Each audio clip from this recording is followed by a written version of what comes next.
Welcome to the Mindful Healers podcast with Dr. Jessie Mahoney and Dr. Ni-Cheng Liang. We are here to help you learn to pause and be present, awaken your breath, and harness the ripple effects of mindfulness for radiant health. We get you. We know you. We are you. We have both been successful on the surface, yet struggling underneath. We have both had cluttered brains, been overwhelmed, and exhausted. We're healers who have found solutions and want to share them with you. Join us here to discover a better way. Welcome to the Mindful Healers podcast. Today's episode, we will be discussing how to become your future self. Just a reminder that nothing in this podcast should be construed as medical advice. And this episode is another in our series of sharing successful coaching journeys. And today's guest is Dr. Anna Dowling, who is an OBGYN. And we worked together for about a year, maybe a little more. And Anna did both some one-on-one and group coaching. And she's here to share this big transformation and big shift in how she's practicing medicine and how she's living. So Anna, thanks for joining us today. And I am going to just add for humor's sake that Anna is joining us from her new office, from her new practice that she's starting. And the most delightful thing to both of us is it has a window. And I think we very much connected about living your authentic life, working in spaces without windows when light is very important to you. So I'm delighted to see you again, and I'm delighted to see your window behind you. I know, it's so exciting. So will you introduce yourself and share a little bit about who you are and your journey in medicine and coaching, and a little bit about what you're up to now? Yeah, I'd love to. First of all, I want to thank you so much for inviting me to be on your podcast. It is such an honor. I really was very, very excited when you reached out and asked me to be on your podcast, because it, like I said, it just feels like an honor, and it feels very exciting to, to have arrived. Yeah. So. And I will just add, you told me a little bit earlier before we started that one of the things, you've graduated from coaching right now, but one of the things that you still do is listen to the podcast regularly. And that keeps your mind reminded of a lot of the tools that you learned and brings you back into some of your old coaching spaces. Yeah, for sure.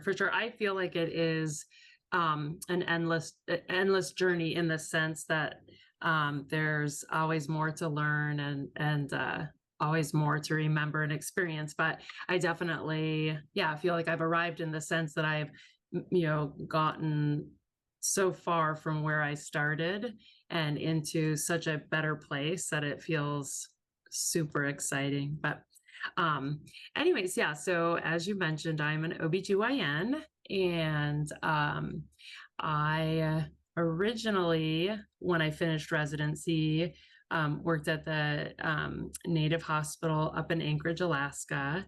And then I joined a private practice in Bellingham, Washington, and was in private practice for about, I think, 6 or 7 years. And then became a hospital-based provider through a large healthcare system.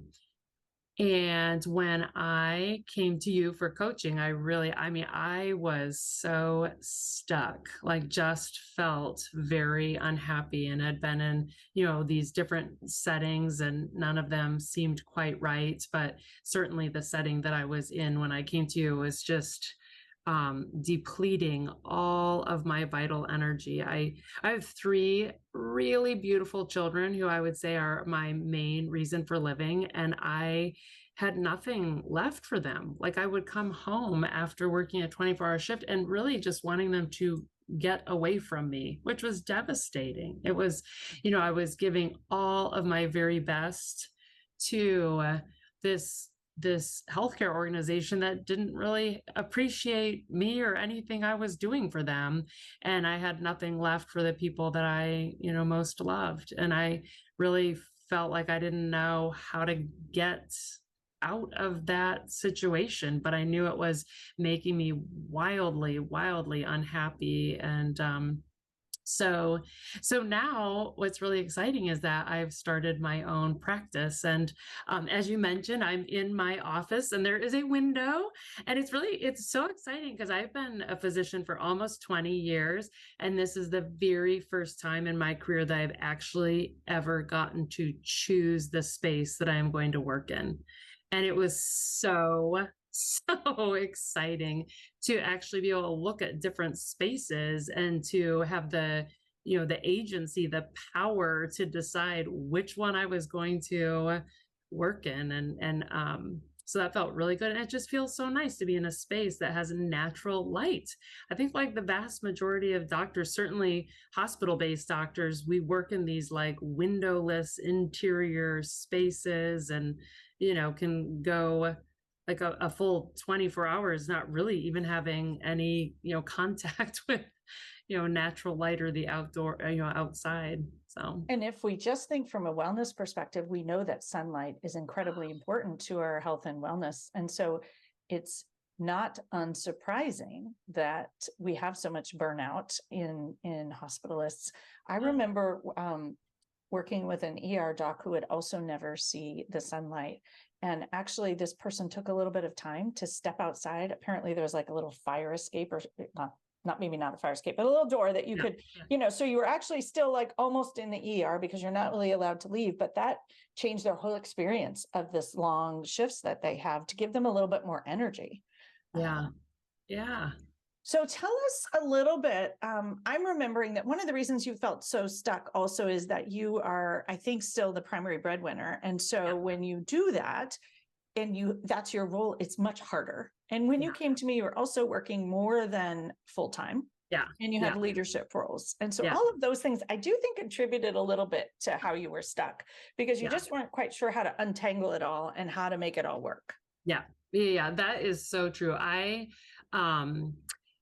definitely, am probably a classic, physician in the sense that I just pile way too much onto my plate and then, feel distraught over how busy I am. But yeah, when I came to you, I was a full-time obstetric hospitalist and then a part-time medical director for a Planned Parenthood affiliate.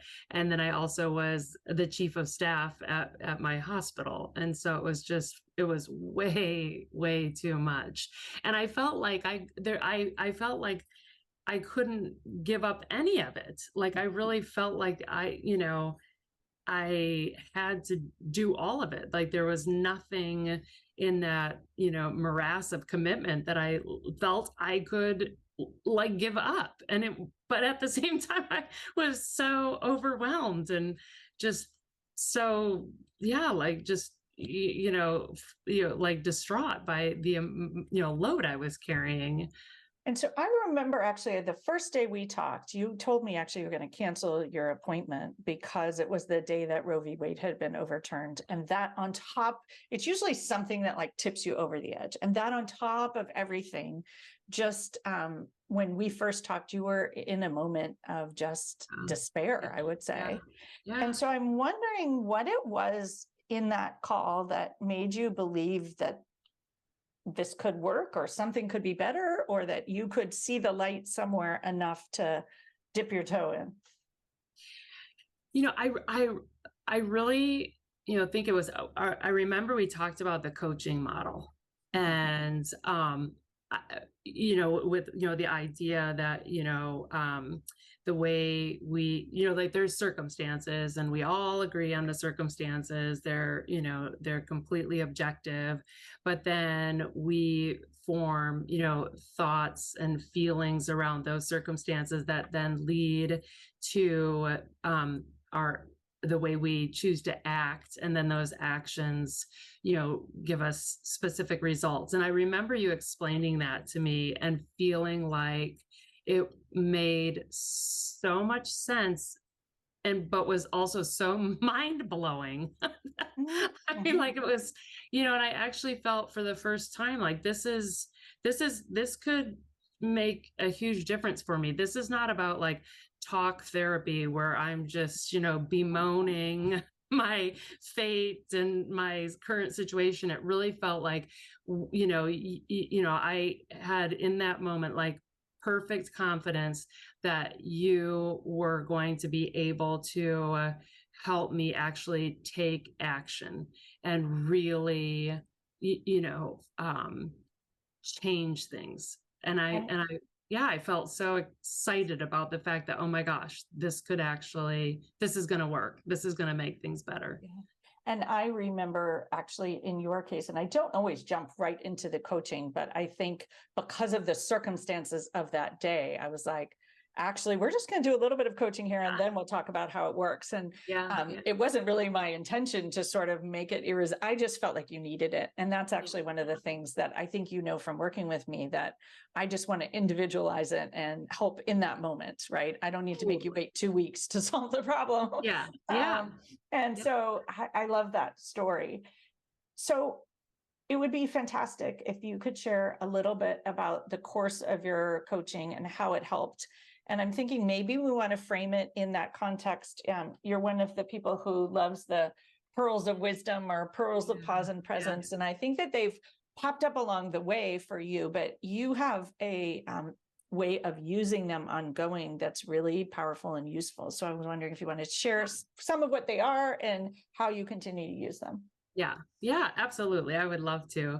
I think, really for me, what has been most impactful about working with you and your style of coaching is your emphasis on mindfulness. Because I think that if we are not like aware of our thoughts and aware of the stories that we tell ourselves and aware of the assumptions that we're making, then we just get, like dragged down the rabbit hole of negative patterns without even recognizing what's happening.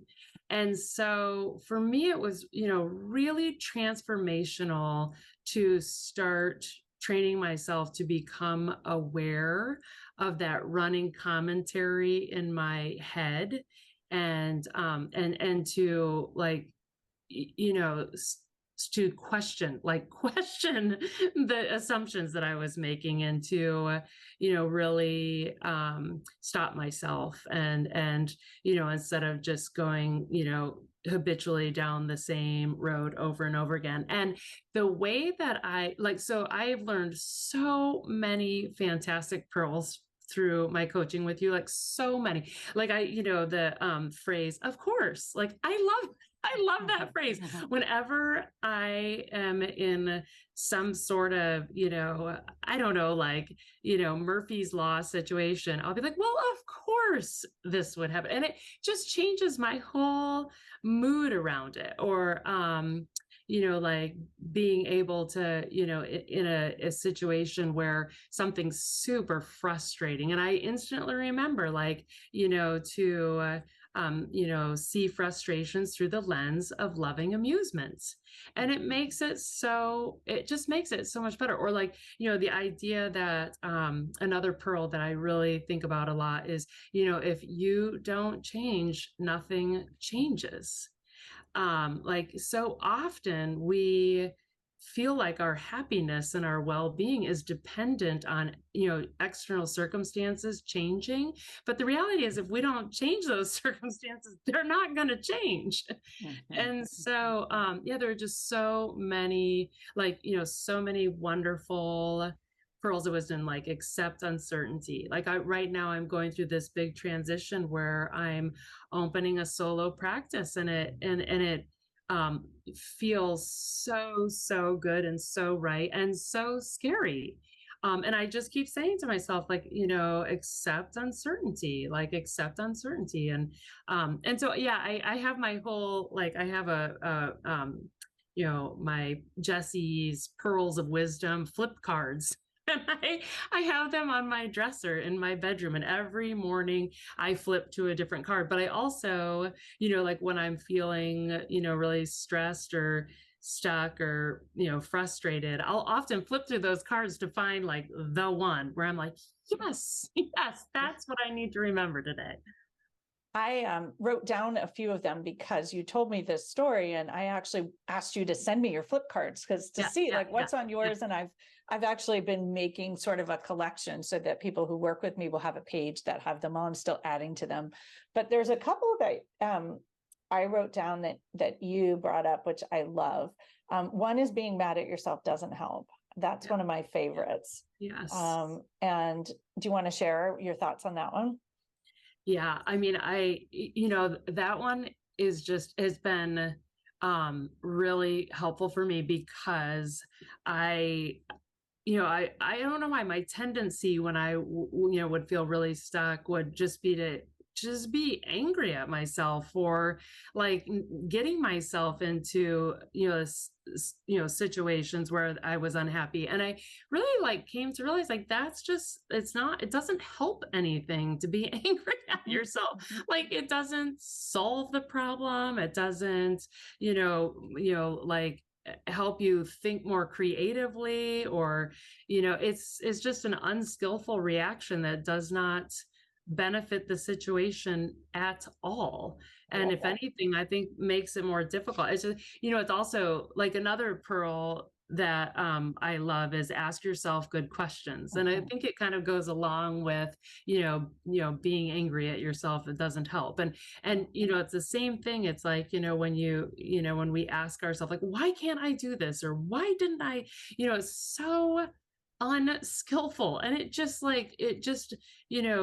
builds those negative emotions that are already there instead of, but if, I can say like, how would I feel if, I could get up every morning and exercise, or or how would I feel if instead of coming down in the morning and getting annoyed at the sink full of dirty dishes, I just said, okay, I'm going to ask my daughter to clean up her popcorn bowl when she gets up, so it's just those little things where it just like flips the situation from getting more mired down in frustration and negativity, and actually opening it up to very simple solutions, very simple ways. And I think many of those solutions, once you notice them, because we were talking about mindfulness, are simple.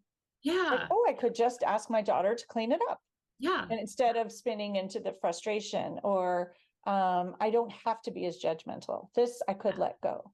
Yeah. I think that's really powerful. The other one that I have written down here is peace begins with me, because it's one of my favorite ones, and it comes from the my kids yoga teacher training. But I find so many of us, when we realize that it actually does begin with your thoughts, and it's like, I can think about it in a way this brings me peace, or I can think about it in a way that brings me frustration. Yeah. That I love that one. In fact, I was in the car. So I have a 15-year-old daughter who's learning how to drive. And, that is an unrelaxing experience. Yes.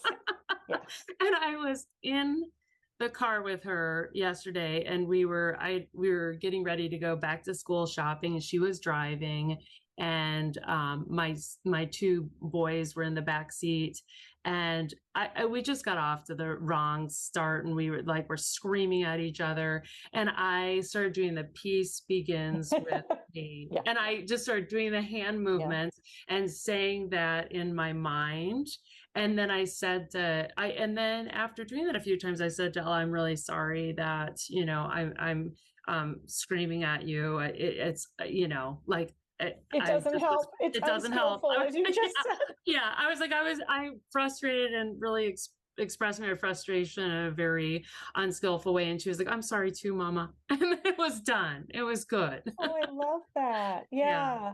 I think that is one of my favorite underutilized tools. And for those of you who are listening, it's a finger exercise that I often teach in yoga, and I share it in group coaching as well. And I think the tactile sensation of it also slows you down. And it's something that we teach kids to get them back in their body and out of the moment of being so frustrated. And it can just become a mantra. Yeah. And what I was thinking about along your journey is that when you found peace and you got out of the anger and frustration, that's pretty much when you had your sort of breakthrough and you had the courage. And you told me at one point that you learned that you could grow courage, like you didn't have to start with the courage. Yeah. And that somewhere along the line, there was permission to have the courage to do things that you really wanted to do without that fear and frustration. And I'm thinking, although I'm curious your perspective, is that that came when you got to this point of peace and when you got to this point of not frustrating, not being mad at yourself. And so we're thinking physiologically, right? You went more into the oxytocin, self-compassionate, at peace place where we know that our amygdala functions better. And that's where it's creative and can start to, as you said, dream and innovate things that you didn't before believe in. Whereas when you're frustrated and angry, right? We're stressed, we're releasing cortisol, norepinephrine. We can't see 2 feet in front of us. Yeah. It's so true. I think, the biggest part of my journey was really getting beyond that frustration and getting beyond the self-blame and the anger and the and once I was able to really move beyond that and to just love myself, let go of the need to be perfect, let go of just that demand to always be doing more and better and it's amazing. Like I really then started to be able to think very creatively about things. And I used to go early on in my coaching with you, I'm a runner and I would go on what I called rage runs where I was running very hard and very fast and my mind was just full of rage at all of the people at the hospital that these administrators and I mean it would just I would go bananas on these runs and I wouldn't feel any better when it was done. I'd spent the whole time and now it's really interesting. I will go for runs and I'll be thinking about all these cool things that I can do with my new practice and it's really exciting and I had so many runs where I just that really beautiful creative energy is just flowing and I'm coming up with some of my best ideas have, been while I'm running, but it's really, I could not even see a way forward when I was so mired down in that frustration and self denigration. I just couldn't, I couldn't even imagine a different what I could do differently or how I could make things different. And yet then all of a sudden, and I wouldn't say all of a sudden, many months of work later, you said that you were at this point where all of a sudden you were able to see the whole path forward. You actually emailed me and said breakthrough. You're like, I'm here now. As you said, I've arrived. Yeah. I mean, it really, first of all, I would say, what really I think was very helpful for me was, just the consistency with coaching, doing both individual coaching, group coaching, really using that coaching model, again and again. And, because again, that model, it seems so obvious and self-evident, but then when you're really in the thick of it, it's hard to really figure out, okay, what are the circumstances? What are, the thoughts and the feelings and to just, do that again and again with you and with all different types of circumstances and then hear other people working through that model again and again. And just, I think that really the repetition and the, it's a really about finding a new way to think. Yeah. And I know if I hadn't found that new way to think, I would never have had the breakthrough. I would have never, been even open to, because what happened was, there was this disparaging email about me that was accidentally leaked out to all of my colleagues. So it was an email back and forth between very high level administrators where they were speaking very disparagingly about me. And like I said, it was accidentally leaked out to over 60 of my colleagues. And I was so distraught. And I remember I had a coaching session with you right after that happened. And you were like, wow, this is a gift. This is your invitation to, really make a change, because now you know exactly how What they think. what they think. And it was like a light bulb moment where I was I was like, you're absolutely right. Like, this is an invitation to, you know, really truly expect something better for myself. And And that group coaching, you actually did that in group coaching. yeah, And when I coached you on that, it also, another person in the group had this epiphany that, wow, I've had the same, like hadn't seen it for herself and also made a big change. And I think was really powerful for both of you to sort of see that not only were you not alone, but once you see something, you can't unsee it. And yeah. sometimes it's your experience, and sometimes your experience allows someone else to see something. Yeah, that is definitely, I would say, such the power of group coaching. Like, and they just that, doing both the individual and the group, there's so much synergy between those two modalities that it really accelerates the growth and the learning. And it really is powerful to, to be able to listen to other people's experiences. And it makes you realize you're not alone. And that, and also too, one thing that you taught me is all of the different traits that, many physicians have. And you see that in all the other people in the group too. Like, wow, these really are traits that we all have in common, like just perfectionism and imposter syndrome and compare and despair, scarcity and urgency, all of those things. And you recognize through hearing other people's experiences that these really are very unskillful, can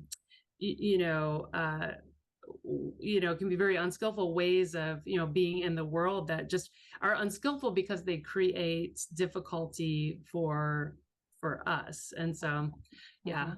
yeah, The yeah, other thing I wanted to reflect on, and you mentioned it, was you mentioned consistency. And I think what I remember specifically about your journey is you really honored the journey. You were not in a hurry. yeah, You were very clear, I need more time, or I yeah, need to keep doing my one-on-ones. And when you felt complete, you were also very clear. You're like, yeah, I'm ready to fly now. yeah, yeah, And I loved that you were able along the way to sort of figure out what you needed and figure out, you learned over time exactly what helped you and when you needed help. And I yes, think that is one of the beautiful things about coaching, that you do learn over time. When you start, you have no idea what's going on. yeah, yeah, but yeah, yeah, but I yeah, think as you learn the tools, you start to know when you need help, when you can solve it yourself, when you've gone to your models and you've gone to your cards and you've tried all those things and you're like, okay, I guess I need more help. But I think it was really a beautiful thing that I remember you saying at some point, you had finished your one-on-ones and you said, well, I need some more, because this is yeah, time, I need some more. And then you were very clear, I don't need any more. I'm perfect now. I'm not perfect, but ready yeah, to go and ready to try and ready to fly. yeah, And so I would love to hear a little bit, because you've been working on starting your own practice, finishing up your old job, starting your own practice, and doing all this on your own with the benefit of your coaching. And I'm curious what parts of that are helping you as you start this practice, and what's working, and what you might tell other people yeah, who think that's impossible, just to yeah. give them this beautiful possibility out there. Yes, definitely. I'm going to pull open. So I have a notebook that I have been keeping for, it's got all of my notes, because I've been doing tons of networking and all of my notes and different things. And I have one of your blogs that I wrote in this notebook. It's on the front page, and it's called "Unsettled Might Be Your Superpower."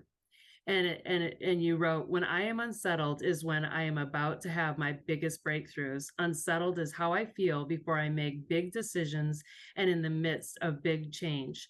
Most of us dislike feeling unsettled. We think something is wrong or needs to be fixed. Unsettled is the discomfort that comes with impending change. When you soften into unsettled and allow yourself to surrender and stop resisting, that's when the magic happens.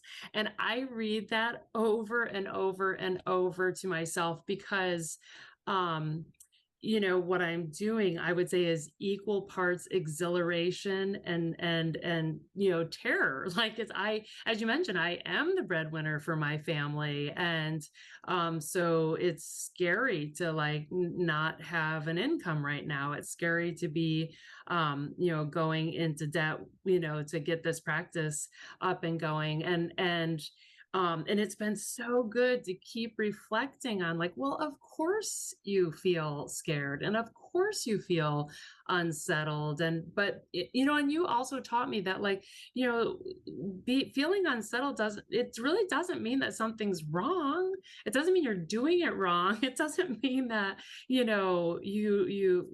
this is a red flag and you need to course correct. It's a completely normal reaction to what you're going through, and you can just befriend it and be okay with it, be comfortable with it. And I love and that. so I hear your voice in my head all the time, and it's so like I really hear your voice all the time. And I even remember, like, one of the sessions we had when after I decided I'm leaving the hospital, I'm opening this practice.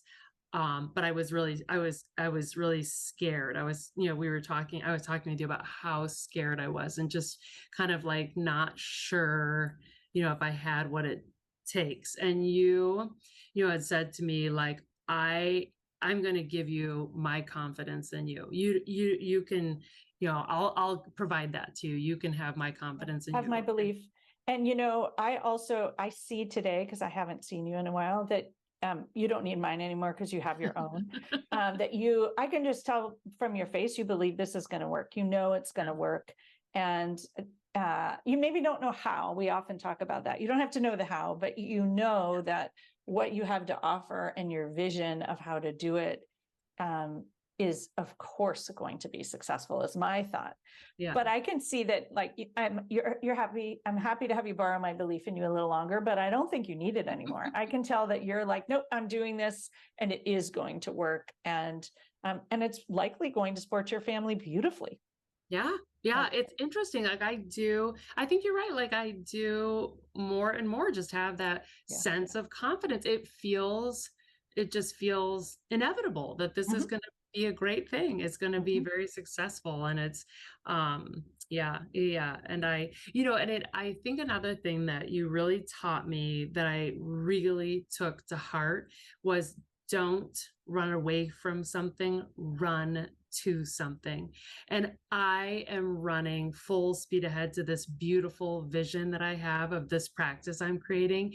And it's making me feel so good, so like grounded. And, I feel like all the stars are just aligning, and everything that led up to this point in my career has brought me to where I am. Like, I really, another thing I hear you say a lot in my head is just, like, don't bemoan this time that you spent working for that hospital system. Think of all the things that you learned there that helped you prepare for this step that you're taking now. And I really, can see that all the different things I've done in my career led me exactly to this moment, which is the moment I'm meant to be in.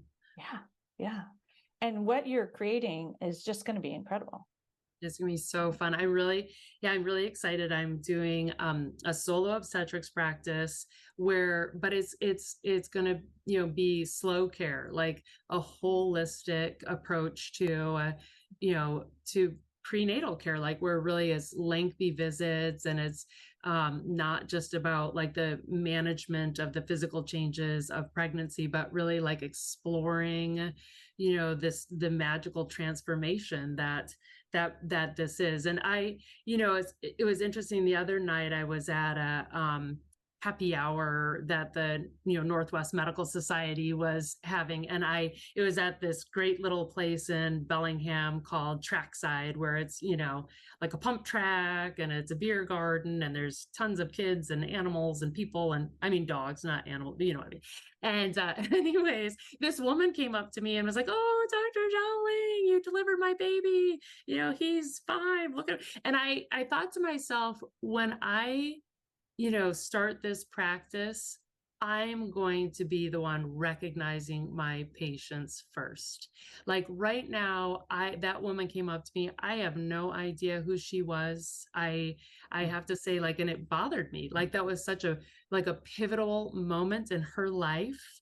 And I want to, be able to be with people and feel as connected and bonded to them as they feel to me, and to really know that, like, I know so much about them that I really can, ensure that, that they have the experience that they are wanting to have. And, just being able to meet patients where they're at in that moment, and be deeply engaged in their experience. It feels so inspiring to me, as opposed to the way current healthcare is, where these 10-minute prenatal visits with these giant groups where there's 10 different OBs, and maybe you'll meet them all before you deliver, or maybe the person who walks into your room to deliver your baby will be a total stranger. Like that's not for me.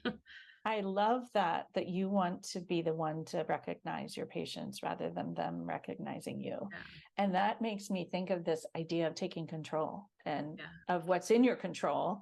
And as you pointed out, it's not for you. It could be for someone else. Like maybe and it probably was good for you at a certain time, that this was a place you could go, and now you know what you want. And I just love that. That's not me. And that's fine. Right? It's just not what I want to do.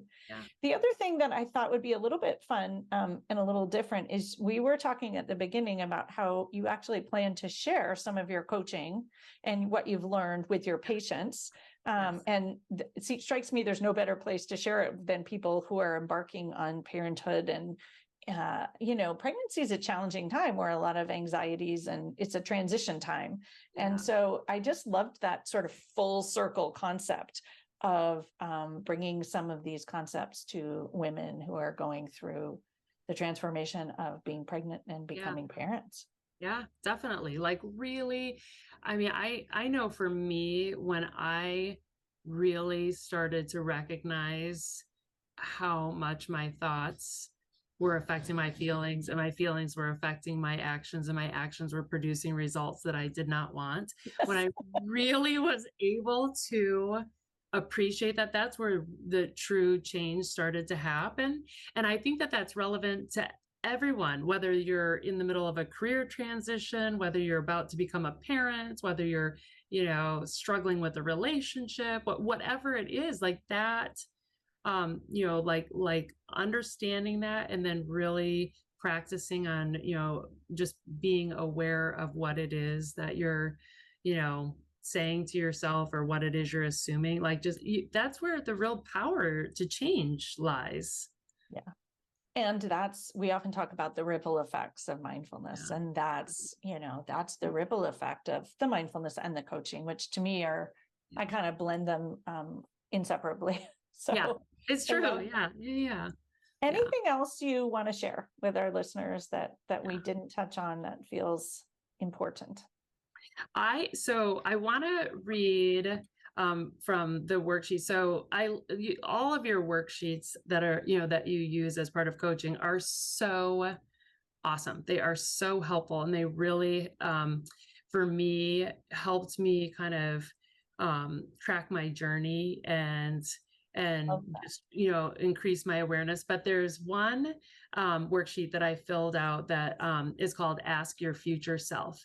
And as I was preparing to come on this podcast, I was going through all of my worksheets, and I came across this, and I felt so much joy as I read this, because I was like, I have become my future self. I am that woman that, was the future self writing this. And I want to share it Okay, please with do. everyone. Okay, Yeah. so don't be afraid to take chances. When something feels uncomfortable, that doesn't mean it's not safe.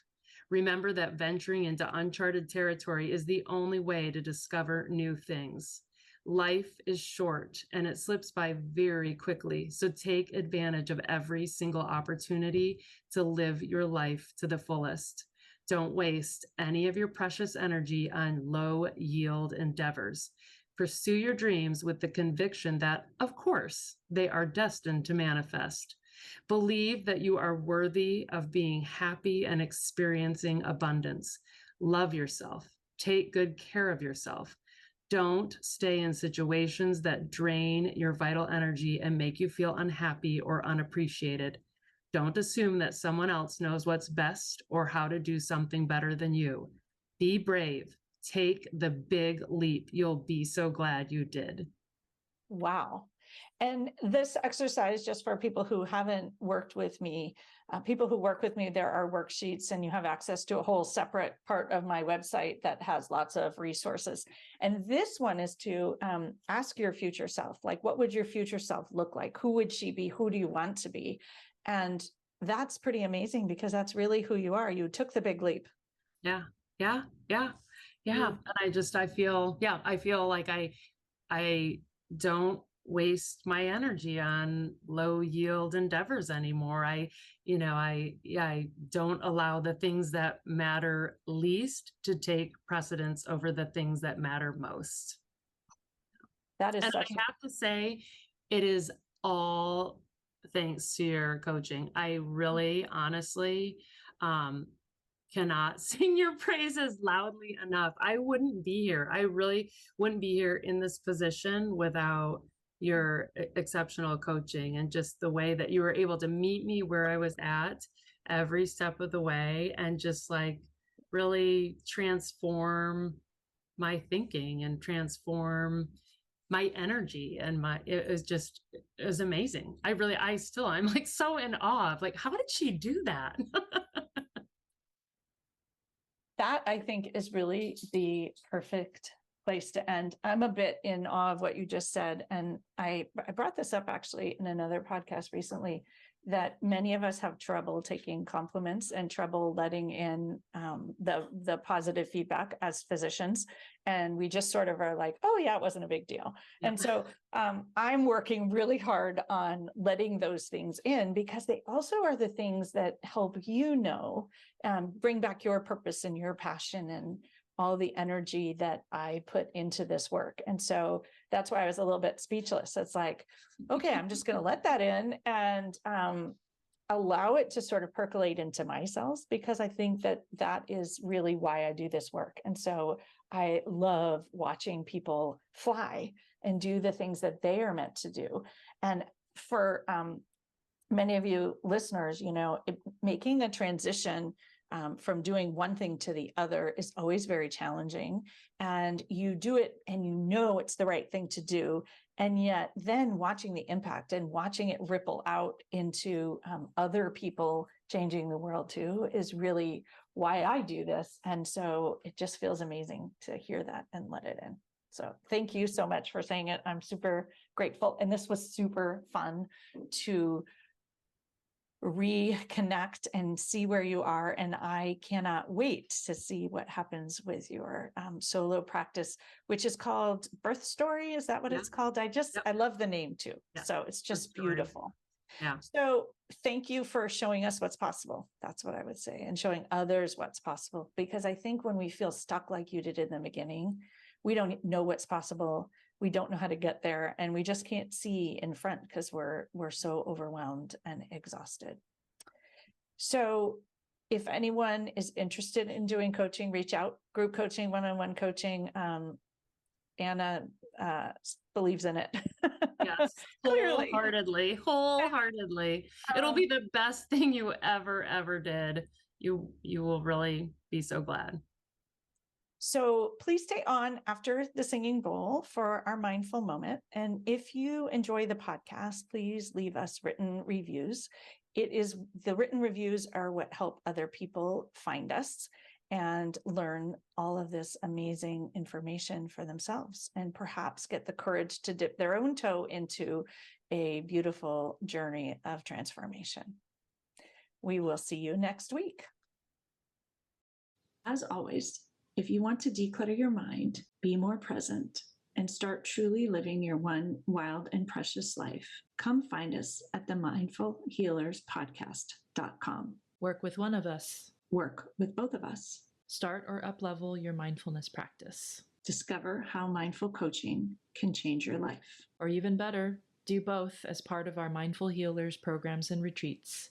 You can find links to find out more about our programs and join our communities at themindfulhealerspodcast.com. Reach out and get started on your journey to a life better lived today. The content of this podcast is not meant to be medical or life advice. If you choose to participate in our mindful moments, please do so safely.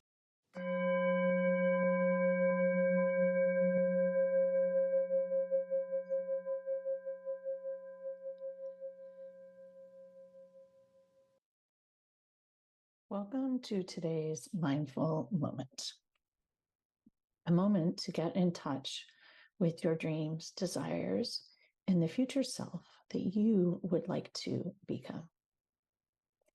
Take a moment to find a comfortable seat, find your sit bones, ground them into whatever you happen to be sitting upon, or if you're standing, stop, pause, and notice the soles of your feet on the earth. If you're driving or doing something else where you cannot close your eyes, please just listen and opt out. Pause to come back to your breath. Breathe in through your nose and out through your mouth. Closing your eyes if that feels comfortable for you. Breathing in through your nose and out through your mouth. And just notice how you feel.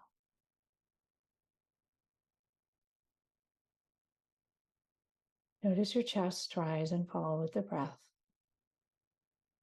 And bring a hand to heart and another hand to top. Checking in with your heart space, your heart, and taking a moment to pause and listen to that heart, to feel that heart underneath your hand. Press the heel of the hand into the heart space and notice if you can feel it beat. Enjoy its energy. Even if you can't feel it beat, can you notice it, visualize it underneath the palmar surface of your hand? Pressing that hand into the heart space to release some oxytocin, dopamine, serotonin, feel-good hormones. Noticing your top hand atop the hand on your heart, hand to hand, hand to heart. Hand to hand, hand to heart decreases cortisol, calms your nervous system to a place where you can slow down and feel safe. Taking a moment to come back to the ischial spines, where we began, rooting into your chair or your seat or the soles of your feet, connecting with your deeper sense of inner safety. Coming back to the breath, taking a deep breath in and out. And now, from this safe, more calm, secure place, a few moments here to dream, to connect with who you are, to connect with what you want, not what you should want, but what you do want. What does that heart under your hand want? Are the messages coming from your heart? Are they coming from your body, your sacral plexus, solar plexus, belly, pelvic region, your root chakra, your spine touching the seat? Or are they in your throat? Or is the stuckness in your throat that you know what they are, but you don't know what they are? You won't let yourself see them. Coming back to the breath, taking in a big inhale.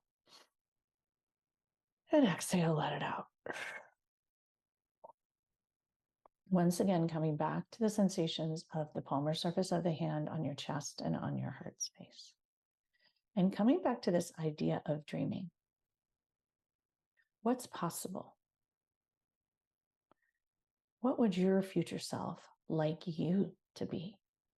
How would you like to show up in the world? Not considering whether it's possible, but what would you like? What would you love? What would your future self in 5 years be doing if she was living a life of alignment?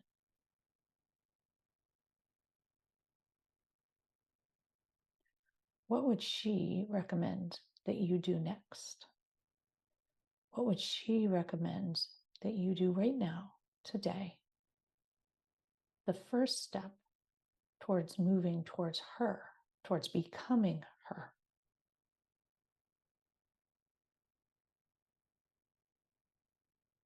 Noticing if this feels like a big step, a big shift, and pausing.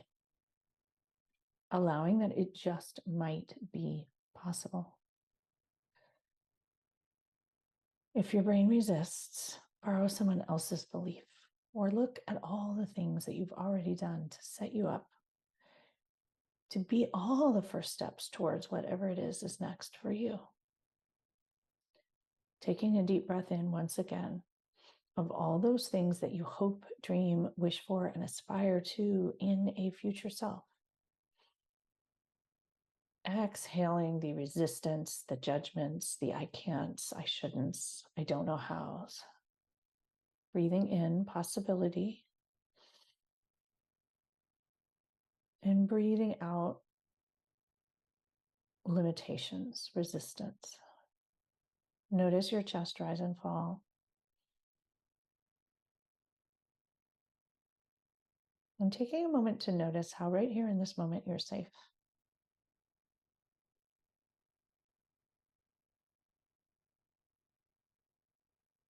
Once again, draw your mind towards who you would like to be, who you dream of being. Is that person living a more easeful life, a more quiet life, a more slow life, a more calm life? Maybe that person listens to herself and trusts her intuition. Maybe that person believes in herself. Maybe that person believes in the world and trusts in the world and the universe. What does that person know and believe? Can you borrow that person's belief? Recognizing that that person is you, your future you. Enjoying the idea of possibility circulating through you. Landing lightly in each and every cell and enjoying it.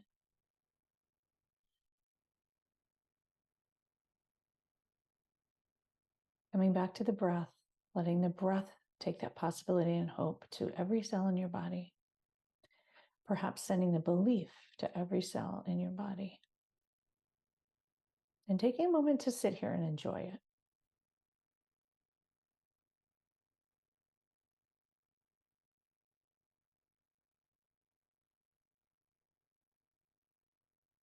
Thank you all so much for practicing with me today. May you all have a beautiful week ahead.